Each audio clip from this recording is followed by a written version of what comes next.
Weymouth School District consists of one school with approximately 250 students, and small schools are always at the forefront of discussion about school consolidation and administrative costs, but in Weymouth, your costs for the total administration are right at the median for the state of New Jersey. How, as Chief Education Officer and Administrative Principal, have you been able to accomplish that in your school system? Basically, I am the administrative team. I wear many hats. My background in special education allows me to fill the role of Director of Special Services. I actually design and manage the website.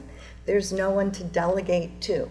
I am curriculum coordinator. I am the human resource department. So you really have to have a variety of skills and make use of them on a daily basis in order to succeed in the job as a small school administrator.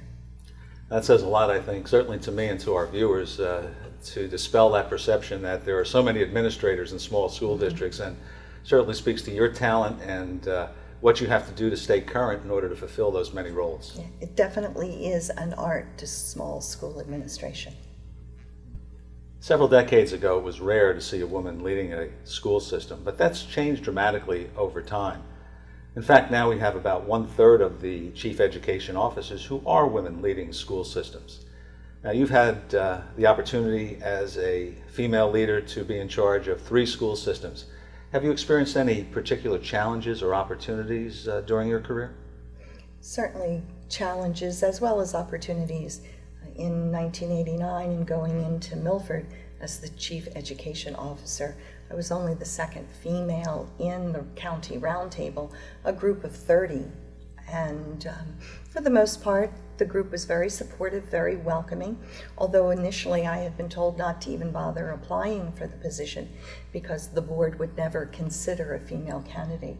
Fortunately, that advice was incorrect. Do I feel there have been times when, in applying for a position, I was passed over because of being female?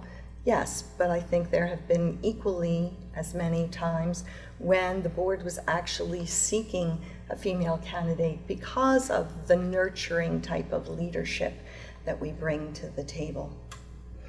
The other issue I believe that has helped us gain additional positions is greater access to advanced degrees, to education.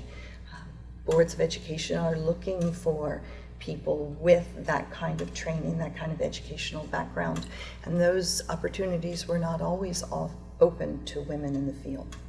And so our leadership is beginning to reflect what has long been the composition of our teaching staff, many women, but not many female leaders, and now that is becoming a different story for us here in New Jersey as well as across the country. Exactly. Thank you, Dr. Van Hoen, for joining us today on NJASA Education Briefs. Congratulations once again on becoming an NJASA officer.